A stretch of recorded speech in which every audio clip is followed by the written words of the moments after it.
expert, Major Glenn Ignazio. So it's interesting, right? We'll start with Ukraine. That it tells you how interconnected we all are. But apparently some of these UK leaders are starting to get involved in American politics. The quote I saw was, "It's no time to go wobbly," which is very British. But what do you make of it?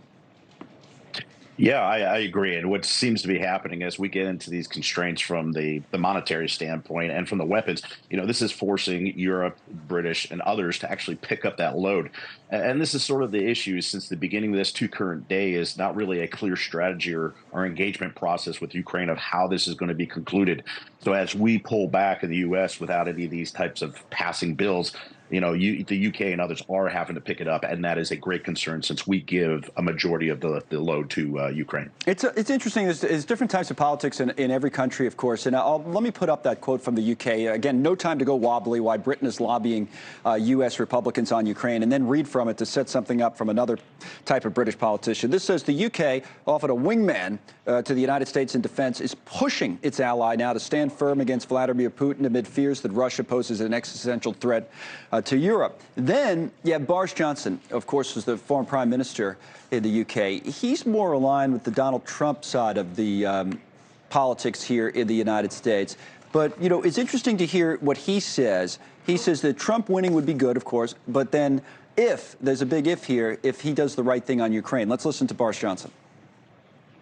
Look at the facts. If you study the actual record, I think there is a case to be made that if Donald Trump does the right thing and continues American support for Ukraine, then it is at least possible that a Trump presidency will be a good thing for America and the world. See, that's a big if, though, Glenn. I think it was you and I were talking about it last week about, how would Trump handle that situation? And, would he be supportive of the war in Ukraine?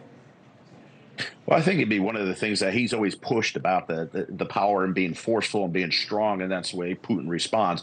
Yeah. Now, to quote him, "Hey, I could end Ukraine in 24 hours," I don't think that's plausible. But the idea that he would push for some type of closure, I think that's one of the things is we don't see that with the current administration. Again, not to get political, but we don't see any kind of strategy, both engagement or disengagement. And I think Trump would be one of those things that, hey, I want to close this. I'm going to close it as fast as I can. And he's very bullish on that. So you're seeing really two different approaches to it. I would be more of seeing a very prominent U.S. push to try to get to some peace and some kind of treaty. And we don't see that happening. That's a concern.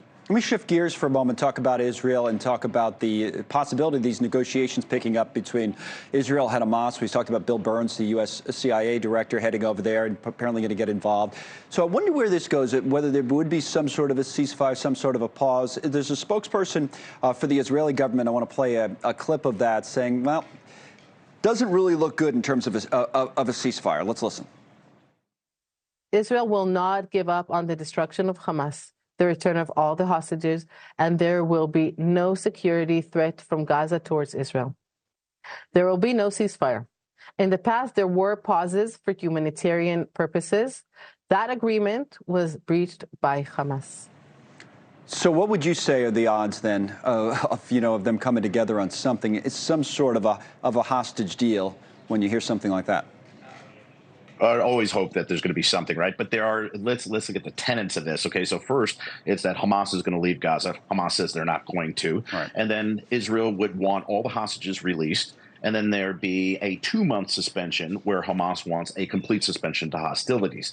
So what happens is everybody's sort of in a different position here. So I think everybody wants peace in Gaza, but to say a quote I read today is, but everybody wants to win the negotiation.